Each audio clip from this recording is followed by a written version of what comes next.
All right, let's hear it, Tampa Bay. The hottest city in America. It makes you absolutely world class. A national map of sustainable communities. It all starts in Tampa. This is the stuff that makes Tampa the place you want to live.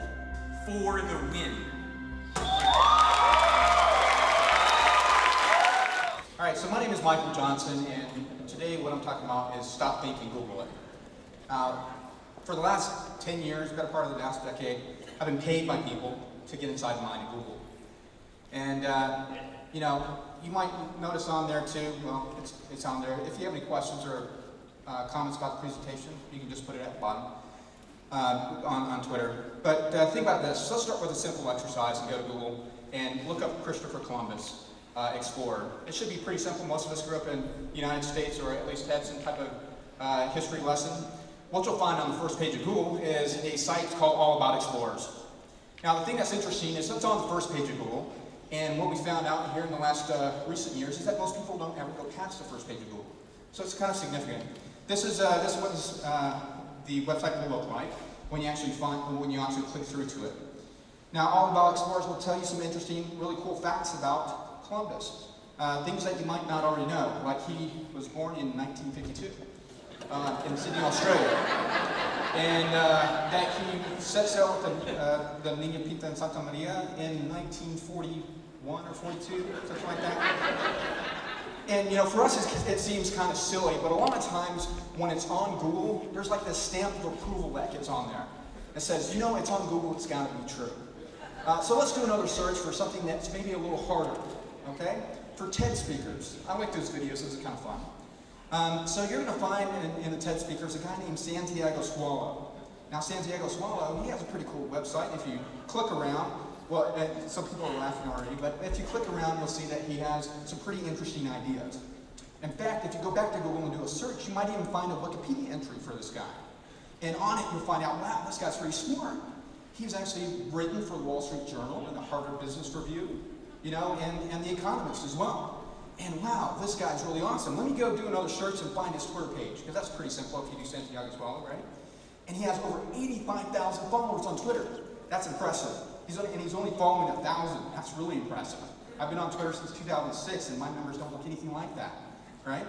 So you look around, and we'll get back to these in a minute. But what I want you to think about for a second is, there's a quote here by Aldous Huxley. The deepest sin against the human mind is to believe in things without evidence. So that's maybe a little hint of what's to come. With Google, they've been acquiring company after company after company here in recent years. In 1 year, in fact, they did like 80 company acquisitions in 1 year, all to do better search, which is awesome. But now they're moving beyond search, and I think somebody actually mentioned that earlier. They're trying to predict what you're going to think. In fact, some people go so far as in the predictive stuff that you just let Google make the decisions for them. And in this particular example, Lauren McCarthy, I believe her name is, she let Google make the decisions for her as she went on a date. Interesting, I wouldn't try that myself.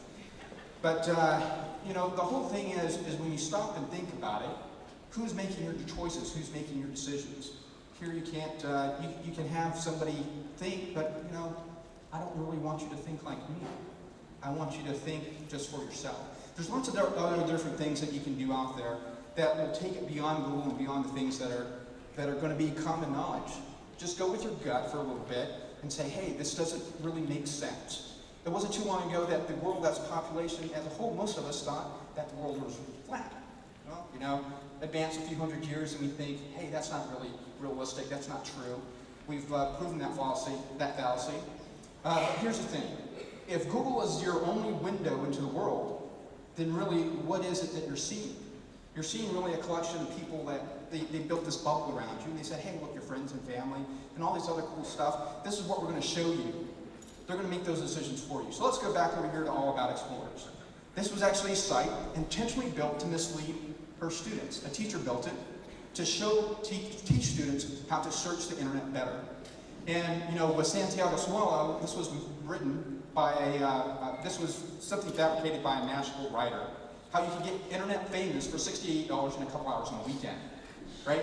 Now, I do have to say that the Twitter page and Wikipedia page now since been removed since that article was released. But you want to do more than just allow somebody else to think for you. You want to do more than allow Google to say, hey, this is the best thing that's out there. Why don't you take advantage of it and go somewhere else, right? So I want to leave you with a little challenge for the day. Is next time you have a really big question to ask, turn off your phone, don't Google it, sit down and think about it. You'll be surprised about the answer that will come up. So not everything, not every answer of every question is going to be in Google.